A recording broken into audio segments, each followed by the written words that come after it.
नमस्कार दोस्तों, स्वागत है आप सभी का मेरे चैनल में एक बार फिर। चलिए सुनते हैं आज की कहानी। मुझे लगा कि कोई ऐसी कहानी सुनाऊं जिस कहानी को सुनने में आपको मज़ा भी आए, क्योंकि बहुत बार ऐसी कहानियां ना चाहते हुए भी मैं सुनाता हूं जिनमें दुख, दर्द, तकलीफ, गम, आहें, परेशानियां सभी चीज़ें शामिल होती हैं। और कुछ कहानियां ऐसी होती बिल्कुल। हैं जिसमें थोड़ा सा मतलब डिफरेंट होता है, लेकिन अच्छा लगता है सुनने में। और ये मैं इसलिए कह रहा हूँ कि अभी हाल में एक नेटफ्लिक्स पर सीरीज़ आई थी, द मनी हाइस्ट। पूरी दुनिया में बहुत पॉपुलर। कैसे स्पेन की बैंक में चोरी, पहले कैश, उसके बाद गोल्ड। और वो जो पूरा प्लॉट था कि एक प्रोफेसर कैसे चोरी की प्लानिंग करता है और फिर उस चोरी को अंजाम देता है, यहाँ तक कि उस चोरी के दौरान और चोरी के बाद क्या कुछ हो सकता है, कहाँ कहाँ पे ख़तरा है, कहाँ पे पकड़े जा सकते हैं, कोई टीम मेंबर पकड़ा जाएगा तो क्या होगा। उन सारी चीज़ों की माइनर से माइनर डिटेलिंग प्रोफेसर अपने दिमाग से करता है और सब कुछ पहले से प्लान करता है और फिर एक परफेक्ट चोरी को अंजाम देता है। पूरी दुनिया में द मनी हाइस्ट ने एक तरह से एक तूफान मचा दिया था। इसकी कहानी, इसकी प्रेजेंटेशन, बिल्कुल। इवन जो उसका गाना बेला चाओ, वो भी बड़ा पॉपुलर, एक क्रांति का प्रतीक भी बन गया। तो इस पूरी मनी हाइस्ट की कहानी के अगर सेंटर में देखें तो प्रोफेसर और प्रोफेसर का दिमाग है कि किसी भी क्राइम को करने के लिए कैसे कैसे प्लानिंग की जाती, क्या कुछ होता है। आज की कहानी कायदे से मनी हाइस्ट जैसी ही कहानी है। इसमें भी एक शख्स है जिसका नाम बॉबी है और जिसके दिमाग की उपज है दुनिया की सबसे बड़ी और दुनिया की सबसे सक्सेसफुल चोरी को अंजाम देने की, और वो भी एक होटल में। और होटल भी कौन सा, कोई ऐसा वैसा नहीं, एक मशहूर होटल जिसके अंदर दुनिया भर के नामचीन हस्तियां आकर ठहरती हूँ, बेहद महंगा। और उस होटल में चोरी करनी है, और चोरी भी ऐसी करनी है जिसको ये भी कहा गया कि शायद ये दुनिया में सबसे ज़्यादा जेंटलमैन एक तरह से थेफ्ट है, जेंटलमैन टाइप से चोरी है। करीब 2.5 घंटे की ये चोरी जिसमें एक भी गोली नहीं चली, किसी को तकलीफ नहीं पहुंचाई गई, खून खराबा नहीं हुआ, और अराउंड $28 मिलियन, $28 मिलियन की चोरी हुई, कैश और ज्वेलरी के शक्ल में। Guinness book of world record में इस चोरी को मेंशन किया गया है, और Guinness book of world record में इस चोरी का नाम इसलिए दर्ज है क्योंकि उनके हिसाब से गिनीज बुक ने जो लिस्टेड किया है as the largest and most successful hotel robbery, ये गिनीज बुक में है। और गिनीज बुक में बाकायदा इस चोरी का जिक्र, तो आप अंदाज़ा लगा सकते हैं कि ये कैसी चोरी होगी। इस पूरी चोरी की जो कहानी है वो बेहद दिलचस्प, जिस तरीके से प्लानिंग की गई, जिस तरीके से साजिश रची गई, जिस तरीके से चोर वहाँ से निकलते हैं और चोरी के बाद क्या कुछ होता है, वो भी अपने आप में बेहद इंटरेस्टिंग है। न्यूयॉर्क में एक होटल है, बहुत ही मशहूर, बहुत ही महंगा, बहुत ही आलीशान, जहाँ तमाम बड़े बड़े लोग आकर ठहरते हैं। बहुत ही लग्जरी होटल है, पियरे, होटल द पियरे। ये न्यूयॉर्क का एक होटल है और कहानी है 1972 की, और इत्तेफाक से ये कहानी नए साल की शुरुआत की है, 2 जनवरी 1972, यानी नए साल का पहला दिन और उसके ठीक नेक्स्ट डे। ये दुनिया के किसी भी होटल की सबसे बड़ी चोरी की कहानी है। इस चोरी को अंजाम दिया कुल 8 लोगों ने। इनमें जो मैंने आपको बताया कि एक बॉबी जो मास्टरमाइंड, इस चोरी में वो लोग शामिल थे जो पहले से बहुत सारी चोरी कर चुके थे और बड़े बड़े होटलों में उनका रिकॉर्ड था। उन्होंने बहुत कीमती कीमती चीज़ें चुराई और उसी के बाद इन्होंने कहा कि एक बड़ा हाथ मारा जाए, एक बड़ी चोरी की जाए, और वो भी ऐसे होटल में जिसके बारे में कोई सोच नहीं सकता, जहाँ की सिक्योरिटी इतनी टाइट हो। होटल द प्यारे जो है, वो प्यारे, वो उसी की गिनती में शामिल होता है। अब पहले ये टीम बनाते हैं, 2 लोग पहले उनके दिमाग की उपज, इनमें से 1-2 ऐसे थे जो होटल में काम भी कर चुके थे लेकिन बाद में गलत रास्ते पे चले, चोरी चकारी के रास्ते पे। फिर वो अपने साथ धीरे धीरे अलग अलग जो माहिर लोग हैं उसको टीम में शामिल करते हैं, जैसे लॉकर तोड़ने वाला कौन होगा। 2 किलर को भी अपनी टीम में रखते हैं जो सुपारी किलर थे, कॉन्ट्रैक्ट किलर, ताकि अगर चोरी के दौरान में कोई ऐसा सिचुएशन आए तो उसको कैसे हैंडल करेंगे। तो अलग अलग दिमाग के लोग, अलग अलग अपने काम में महारत हासिल करने वाले 8 लोगों की एक टीम बनाता है बॉबी। और इस टीम को बनाने के बाद चोरी की पूरी साजिश अब बुननी शुरू करता है, और ये साजिश कई महीने पहले से बुनी जाती है। सबसे पहले तो ये था कि किस होटल को चुना जाए। वो वहाँ के न्यूयॉर्क के सारे अखबारों में अलग अलग जो कॉलम आते हैं, ऐड आते हैं, इन सब पे स्टडी करना शुरू किया अब इस टीम के लोगों ने, और देखना शुरू किया कि कहाँ शहर में क्या हलचल है, क्या कुछ हो रहा है। डेली का रूटीन था सारे न्यूज़पेपर को पढ़ डालना, सारे न्यूज़पेपर के एक एक कॉलम को अलग अलग कॉर्नर में ऐड, बाकी जो चीज़ें हैं, इवेंट्स क्या क्या हो रहा है, उन चीज़ों को पढ़ते पढ़ते इन्हें फिर पता चला कि होटल द प्यारे, उसमें न्यूयॉर्क में एक बहुत बड़ा फंक्शन है, अलग अलग बड़े बड़े लोग आते हैं वहाँ, न्यू ईयर सेलिब्रेट करते हैं और सारे अमीर लोग होते हैं। तो आखिर में ज़ीरो इन किया द होटल द प्यारे को कि यहीं चोरी करेंगे। अब सबसे पहले जब ये टारगेट फिक्स हो गया, तब महंगा भी है होटल, इन्होंने एक किसी का कार्ड चुराया और उसी कार्ड से उस होटल में एक रूम बुक किया, और उस रूम को बुक करने के बाद, रूम जो इन्होंने बुक किया वो क्या 1 जनवरी की रात का, और रूम बुक करने के बाद बेफिक्र हो गए। अब होटल के गेस्ट के ऊपर नज़र डालने लगे। उन्हें पता था इस होटल में न्यू ईयर के लिए क्या क्या फंक्शन है, कौन कौन लोग हैं। तो उन्होंने देखा कि जितने भी न्यूयॉर्क में होटल है उसमें सबसे ज़्यादा अमीर लोग जो है वो इसी होटल द प्यारे में ठहरने वाले हैं और यहीं सेलिब्रेट करेंगे न्यू ईयर। तो पूरी स्टडी की, गेस्ट लिस्ट के हिसाब से देखा कौन कौन हो सकते हैं, रूम बुक करा लिया, वहाँ की सारी जानकारी हासिल की, होटल की रेकी की, और ये सब होने के बाद आखिरकार 2 जनवरी, 1 जनवरी की रात बीत चुकी थी, 2 जनवरी की बल्कि अर्ली मॉर्निंग टाइम था 3:50 AM, सुबह 3:50 का वक्त था। एक लिमोजिन कार में, बेहद महंगी कार में, ये 8 लोग होटल के दरवाजे पे पहुंचते हैं। होटल का दरवाज़ा बंद था, सिक्योरिटी रीज़न, चूँकि सारे वीवीआईपी गेस्ट, सिक्योरिटी गार्ड दरवाजे के दूसरी तरफ था। उसके बाद इन्होंने बताया कि हमारी होटल में एक बुकिंग है, और बाकायदा उन्होंने नाम बताया, किस नाम से, डॉक्टर फॉस्टर पार्टी। उन्होंने कहा डॉक्टर फॉस्टर पार्टी के नाम पे हमारा एक रूम बुक है। गार्ड ने वहीं से फ़ोन करके रिसेप्शन पे पूछा कि डॉक्टर फॉस्टर पार्टी के नाम पे कोई रूम बुक है। रिसेप्शन से जवाब मिला कि हाँ एक रूम बुक है। गार्ड ने दरवाज़ा खोल दिया। जैसे ही दरवाज़ा खोला, ये तमाम लोग 8 अंदर आते हैं और गार्ड के सर पे गन लगा देते हैं और उसको बंधक बना लेते हैं। इसके बाद वो अंदर दाखिल होते हैं लॉबी में, रिसेप्शन के पास बाकी जो गार्ड थे उनको भी गन पॉइंट पे ये बंधक बना लेते हैं। लॉबी में कुछ और लोग थे, उनको भी ये बंधक बना लेते हैं। अपने साथ तैयारी के तौर पर ये लोग 36 हथकड़ियाँ, हैंडकफ लेकर आए थे और कुछ टेप लेकर आए थे, और सभी के पास हथियार। सभी के बाल अलग अलग थे, मूछें अलग, नाक अलग, थोड़ा बहुत इन्होंने हुलिया बदल लिया था। रिसेप्शन पे पहुंच के सबसे पहले इन्होंने सभी को हथकड़ियाँ लगाई, जितने भी गेस्ट थे और स्टाफ। टोटल 19 स्टाफ थे होटल के और सिक्योरिटी गार्ड के मिलाकर। सबको हैंडकफ किया और कहा कि अपना सर ज़मीन की तरफ झुकाकर बैठ जाओ, और कोई भी अगर कोई हरकत करेगा तो गोली मार देंगे। लेकिन बहुत ही तमीज़ से और प्यार से हर एक को इन्होंने, जो भी मेल थे उनको सर करके ही मुखातिब कर रहे थे, और जो फीमेल थी उनको मिस कहकर बुला रहे थे। उन्होंने कहा कि हम आपके साथ कुछ नहीं करेंगे जब तक आप हमारे साथ सहयोग करेंगे। उन्हें भी खतरा लगा, सभी ने उनकी बात मानी। इसके बाद तैयारी इतनी थी, भाई मैंने जो शुरू में कहा मनी हाइस्ट के प्रोफेसर की तरह, कि सारी चीज़ों को कैसे देखना है। अब सारे वहाँ बैठ गए। इसके बाद उन्होंने लिस्ट मांगी, कौन कौन से गेस्ट में, कौन कौन से होटल में कमरे में गेस्ट ठहरे हुए हैं। लिस्ट आई, बहुत सारी थी, बट इन्होंने सारी रैकी पहले से कर रखी थी कि इनमें से कौन कौन अमीर है।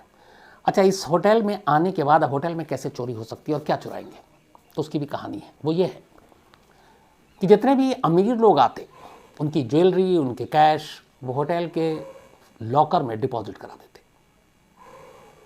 यहाँ पे 2 चीज़ें थी जिसका इन्होंने होमवर्क किया। एक, 1 जनवरी और 2 जनवरी को न्यूयॉर्क के सारे बैंक बंद थे क्योंकि हॉलीडे था। अब बैंक बंद है तो जो भी गेस्ट है वो बैंक में या बैंक के लॉकर में तो जाके कुछ रखेगा नहीं। मजबूरी है कि उसको होटल के ही लॉकर में सारी कीमती चीज़ें रखनी है, और बैंक खुलना नहीं है, बैंक खुलेगा 3 के बाद। तो इन्होंने ये भी स्टडी किया कि हमें होटल में चोरी किस दिन करनी है। ये नहीं कि 31 की रात की नाइट की पार्टी 31 करेंगे या 2 तारीख। क्यों? क्योंकि बैंक बंद है और सारे लॉकर में कीमती सामान है। अब इन्होंने वो लिस्ट मांगी, और उस लिस्ट में जो अपनी लिस्ट इन्होंने तैयार की थी उससे नाम मैच किया। इन्होंने अपने उस करीब 400 लॉकर होंगे वहाँ पे, उस 400 का 1/4 करीब 100 के आसपास उन्होंने जो रजिस्टर में नाम देखा उसमें से 100 ही नाम को इन्होंने सेलेक्ट किया, बाकी 300 को साइड कर दिया क्योंकि उनके हिसाब से उनके लॉकर में बहुत ज़्यादा पैसे नहीं थे और इनको चाहिए था ज़्यादा पैसे जिस लॉकर में हों। करने के बाद इन्होंने अब लॉकर एक्सपर्ट्स को लेकर आए थे। अब 2-3 लोग तो रहे रिसेप्शन पे, बाकी को अब इतनी देर में उनके पास टाइम कम है। उसकी वजह ये है कि सुबह 7 बजे से होटल के नए स्टाफ का आना शुरू होना था, मॉर्निंग शिफ्ट शुरू होनी थी। और ये जो इस वक्त स्टाफ थे ये सारी नाइट शिफ्ट में थे। इनकी शिफ्ट 7 बजे ख़त्म होती और नया स्टाफ 7 बजे आता, जिसमें सिक्योरिटी गार्ड भी होते। तो उनके आने से पहले ये चोरी ख़त्म करनी थी, जबकि ये खुद दाखिल हुए हैं 350 पे। मतलब इनके पास कुल मिलाकर लगभग 3 घंटे के आसपास का वक्त था। अब 3 घंटे में 100 लॉकर भी तोड़ने हैं, क्योंकि लॉकर की चाबी सब गेस्ट के पास है। तो बाकी को भेजा गया कि जाओ लॉकर पे शुरू हो जाओ, जो एक्सपर्ट्स थे जो फटाफट तोड़ेंगे। नंबर रजिस्टर रिसेप्शन से ले ही लिया था लॉकर का। अब प्लानिंग ये भी थी कि जब ये सारे बंधक बनेंगे, जितने लोग आएंगे, और उस दौरान में ये होटल है, तो बहुत सारे लोग फ़ोन भी करते हैं रिसेप्शन पे, मुझे पानी चाहिए, या एसी काम नहीं कर रहा, लाइट ख़राब हो गई है, पिलो चाहिए, बेडशीट बदलनी है, रूम डटी हो गया, किसी क्लीनर को भेजिए, हाउसकीपिंग वाले को भेजिए। इसकी भी प्लानिंग की थी। इन्होंने कहा जब भी रिसेप्शन पे फ़ोन बजेगा, फ़ोन बजने नहीं देना, फ़ोन उठाना है, और फ़ोन उठाएंगे हमारे अपने आदमी। 8 में से 1 को ट्रेन किया गया था कि तुम रिसेप्शन पे फ़ोन उठाओगे और जैसे होटल वाले बात करते हैं सेम उसी टोन में बात करोगे, जो वो लैंग्वेज यूज़ करते हैं वैसे ही करोगे। अगर वो गुड मॉर्निंग सर या गुड मॉर्निंग मैम करके बात करते हैं तो उसी टोन में बात करोगे। अब इधर बंधक बन रहे हैं, उधर लॉकर टूट रहा है। रिसेप्शन पे घंटी बज गई। एक चोर ने घंटी उठाई, उधर से एक बुजुर्ग ने फ़ोन किया। उसने कहा कि मुझे कुछ काम है, नीचे आना है, और मैं काफ़ी देर से ट्राई कर रहा हूँ, लिफ्ट ही बंद है और लिफ्ट चालू नहीं हो रहा है। रिसेप्शन से इस चोर ने बड़ी तमीज़ और प्यार से कहा, उसने कहा कि कुछ टेक्निकल प्रॉब्लम आ गई है, आप परेशान ना हो, अभी लिफ्ट चालू हो जाएगा। और असलियत ये थी कि जो लिफ्ट मैन था वो भी इनका होस्टेज था, उसको भी बंधक बना के अपने पास ही बैठाए हुए थे। तो अब लिफ्ट चले कैसे, लिफ्ट को रोका हुआ था। ये कहकर फ़ोन रख दिया। लेकिन अब उन्हें लगा कि ये जो बुज़ुर्ग है ये दोबारा ना फ़ोन करे या कहीं नीचे ना आ जाए और देखे कि कुछ पैनिक ना कर ले, कहीं फ़ोन ना कर दे बाहर। फिर एक चोर को बाकायदा, ये भी ट्रेनिंग का पार्ट था, उसी के रूम में भेजा जाता है जिसने लिफ्ट की प्रॉब्लम की। जब वो उस कमरे में गया तो उसने बताया कि लिफ्ट की ये प्रॉब्लम है। अब वो अपनी पत्नी और सास के साथ उस रूम में ठहरा हुआ था। अब उन्हें लगा कि कहीं ये कुछ प्रॉब्लम ना करे। बड़ी इज्जत से उसे बुलाया कि आप आ जाइए नीचे, आपको जाना है, हम लेकर चलते हैं। अब गया था एक को लेने, वहाँ 2 और एक्स्ट्रा मिल गए। तीनों को नीचे लाया। जब वो तीनों नीचे आए तो देखा कि यहाँ तो भैया सब हथकड़ी में बैठे हुए गन पॉइंट पे। अब उनके साथ ये 3 नया बंधक हो गया। अब ये 3 होस्टेज और स्टाफ के अलावा, तो अब 19 और 3 22 हो गए। अब जब उसको नीचे लाया, थोड़ी देर के बाद उस बुजुर्ग ने कहा कि मेरे सीने में दर्द हो रहा है। इस दौरान में इन्होंने सारे रजिस्टर चेक किए थे और ये भी ट्रेनिंग का पार्ट था इनकी चोरी का। उसमें से एक ने जो सारे गेस्ट लिस्ट चेक किए, एक डॉक्टर था उसी होटल में। उन्होंने उसको कमरे में एक को भेजा, अपने साथी को बोला कि इमरजेंसी है, आपको नीचे चलना है, एक शख्स है उसके सीने में दर्द हो रहा है। डॉक्टर अपना फर्ज समझ कर नीचे आया। उसने बुजुर्ग को देखा, लेकिन तब तक बाकी भी मंजर देख लिया कि यहाँ तो सब गन पॉइंट पे बैठे हुए हैं। खैर उसने, डॉक्टरों ने उसको देखा और जो भी इलाज करना था किया। अब इसके बाद 23वां बंधक डॉक्टर था, क्योंकि अब उसने सब देख लिया, उसको रूम में जाने नहीं दे सकते थे। तो इस तरीके से 22 बंधक थे और सबसे बड़े प्यार से बात किया, सबसे बड़ी तमीज़ से मिस्टर एंड मिस करके मुखातिब हो रहे थे। ये सब करने के बाद उधर लॉकर टूटने का सिलसिला जारी था। आखिरकार लॉकर टूटा। लॉकर टूटने के बाद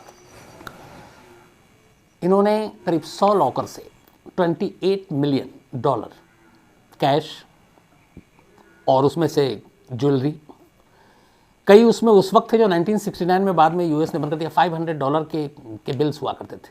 अब $500 अमेरिका में नहीं चलता, 69 से पहले चलता था। तो $500 के एक लॉकर से उनको वो मिले $7.5 लाख के करीब पैसे, और बाकी में किसी में 2 लाख, किसी में 5 लाख, किसी में 7 लाख। एक नेकलेस मिला जिसकी कीमत थी $7.5 लाख। अंदाज़ा लगाइए वो कितना था।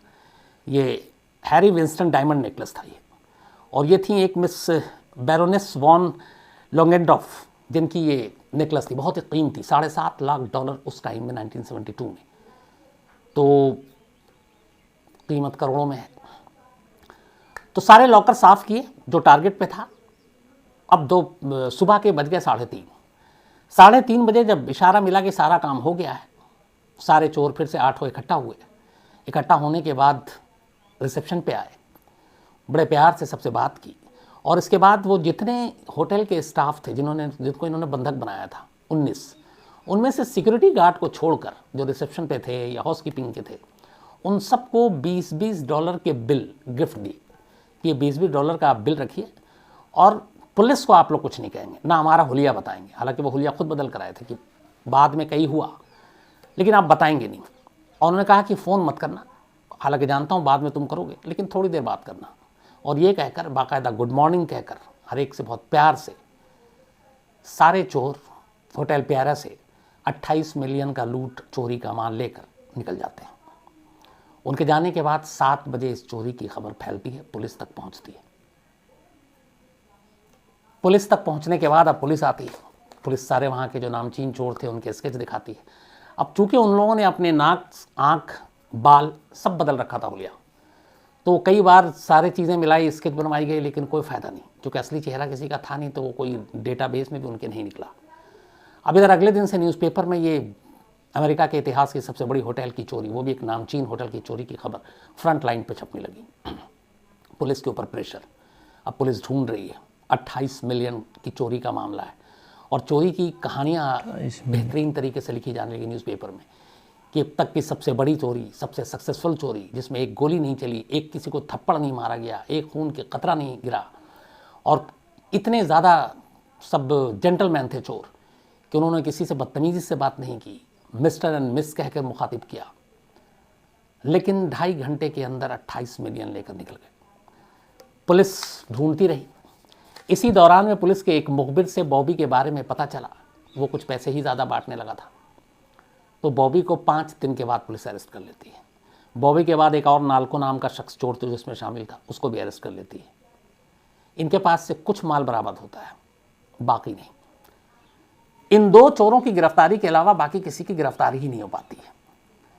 बाद में वो जो नेकलेस था 7.5 लाख का, एक शख्स के पास से बरामद होता है, लेकिन पता चलता है कि वो पुलिस का ही मुखबिर था, वो बेचने के लिए था। दूसरा $500 के बिल्स थे। अब ये बड़े नोट जो है पकड़ में आसानी से आ जाते हैं, कहीं आप कराने जाते हैं तो 2 चोर पकड़े गए, बाकी अभी हाथ नहीं आए। और उन 2 चोरों को अदालत में जब पेश किया गया, उन दोनों को 4-4 साल की सज़ा सुनाई गई टोटल। लेकिन 19 महीने में ही दोनों रिहा हो गए, सिर्फ 19 मंथ, मतलब 1.5 साल ही जेल में काटे। इसके बाद पुलिस कोशिश करती रही, लेकिन 1972 28, 20, 48 से 49 50 साल लगभग हो गए इस केस को। कुल मिलाकर 2.5 मिलियन, मतलब 2.5 मिलियन ही चोरी के माल जो पैसे थे वो बरामद हुए 28 मिलियन में से, 28 मिलियन में से, यानी 25.5 मिलियन की चोरी का माल आज 50 साल के भी बाद बरामद नहीं हुआ है। अब बाकी चोरों का क्या हुआ? इनमें से 2 चोर, उन्हें बाद में ये लगा माल के बंटवारे को लेकर कि हमारे साथ चीटिंग हुई है, तो आपस में लड़े। एक चोर ने 2 चोर को गोली मार दी, 2 की मौत हो गई। बाद में एक को किसी और दूसरे चोरी के केस के दौरान किसी गैंगस्टर ने गोली मार दी। 2 यूरोप चला गया, उसने खूब वहाँ पे सालों बरसों चोरी के माल से ऐश किया।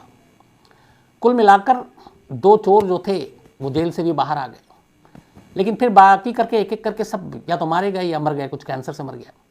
इस चोरी का इकलौता 8 चोरों में से एक सिर्फ आज भी जिंदा है, और उसने इस चोरी की पूरी कहानी, एक ऑथर है उनको लिखाई, और उसके बाद एक बुक भी इस पर लिखी गई। और उस बुक का नाम जो है, उस बुक का नाम है द प्यारे होटल अफेयर। इसके ऊपर शायद कोई फिल्म भी बनी है। तो इकलौता चोर है वो आज भी जिंदा है। बाकी जो 7 थे अलग अलग इसमें मारे गए। 1-2 शायद यूरोप में कहीं गुमनामी की ज़िंदगी जी रहा, क्योंकि उसके पास पैसे बहुत सारे हैं। लेकिन बाकी के $25.5 मिलियन चोरी के जो माल और जेवर, वो आज तक बरामद नहीं हुए। प्लानिंग इस चोरी की देखिए आप, कि जिस तरीके से गेस्ट लिस्ट, न्यूज़पेपर को पढ़ना, कितने स्टाफ हैं, रूम सर्विस के लिए घंटी बजेगी तो कौन कैसे बात करेगा, कैसे आप रूम में जाएंगे, कैसे इमरजेंसी में डॉक्टर की ज़रूरत पड़ेगी, कैसे लिफ्ट को रोकना है, कैसे 400 में से सिर्फ 100 लॉकर को आइडेंटिफाई करना है जिसमें सबसे ज़्यादा पैसे हैं। और बाद में पता चला कि जो 300 लॉकर थे, बाकी जिनको उन्होंने हाथ नहीं लगाया, उन 300 लॉकर के सारे पैसे निकाल लेते तो भी 100 लॉकर से कम थे उसमें। तो इनका इतना भी जजमेंट की किसमें ज़्यादा पैसा है, एक होमवर्क किया था इन्होंने। और उसके बाद निकले। 2 चोर पकड़ा भी गया, लेकिन वो 19 महीने में बाहर आ गया। बाकी ने उस चोरी के पैसे पे खूब ऐश किए और आखिरी तक पकड़े नहीं गए। हाँ, आपसी लड़ाई में ज़रूर मारे गए जब चोरी का माल बांटने की बारी आई तो कहीं ना कहीं स्पैरो होटल की जो कहानी है चोरी की, रॉबरी की, वो प्रोफेसर की याद दिलाती है। तो ये थी वो दुनिया की सबसे बड़ी और सक्सेसफुल होटल चोरी की कहानी, जिसको गिनीज़ बुक में रजिस्टर्ड किया गया, लिस्टेड है, और गिनीज़ बुक में इसे नाम दिया गया कि ये वाकई दुनिया के किसी भी होटल की सबसे ज़्यादा बड़ी और कामयाब चोरी है। इस होटल की एक और भी कहानी है कि इसी द प्यारे होटल को बाद में हमारे अपने देश के ताज होटल ऑफ ग्रुप्स ने ख़रीदा, और ये अब ताज ग्रुप्स का ही एक होटल है न्यूयॉर्क में जो है। तो इससे जुड़ी हुई है ये भी कहानी कि जिस होटल में सबसे बड़ी दुनिया की चोरी हुई, जो होटल एक बेहद महंगा, एक नामी होटल, उसे बाद में ताज ग्रुप ने ख़रीदा है। रतन टाटा जो भी ताज के टाटा कंपनी के जो चेयरमैन है, तो ये प्रॉपर्टी जो है होटल द प्यारे, ये इस वक्त ताज ग्रुप की प्रॉपर्टी है। तो आप में से जो लोग न्यूयॉर्क में रहते हैं वो जानते होंगे, जो जाने का प्लान बना रहे हैं, एक बार इस होटल में अगर मौका मिले तो, और जेब इजाज़त दे तो ज़रूर जाइए और रुकिए और चोरी की इस कहानी को सुनिए और समझिए। तो ये थी कहानी गिनीज़ बुक में दर्ज दुनिया की सबसे बड़ी कामयाब और सक्सेसफुल और बड़ी चोरी की कहानी। तो देखा आपने, गजब कितने टैलेंटेड लोग पड़े हैं जो अपने टैलेंट का इस्तेमाल गलत काम करने के लिए करते हैं। क्या दिमाग लगाया जिसने भी प्लानिंग की है, किस तरीके से और कितने सभ्य तरीके से ये चोरी की और कितनी बड़ी चोरी को अंजाम दिया, और कितने दिनों से वो उस चीज़ को प्लान कर रहा होगा। तब अपने होशियार माइंड का इस्तेमाल कहाँ पर किया उसने। गजब। और एक ऐसी चोरी जो गिनीज वर्ल्ड बुक में दर्ज हो गई, मतलब चोरी में भी कामयाब चोरी है ना, अपने आप में एक अनोखी। तो कैसी लगी आपको कहानी ज़रूर बताइए। अच्छी लगी चैनल को सब्सक्राइब कर दीजिए, ऐसी वीडियोज़ मैं आपके लिए लेकर आता रहूँगा। आज के लिए इतना ही, कल फिर होगी मुलाकात एक और नई कहानी के साथ। तब तक के लिए धन्यवाद।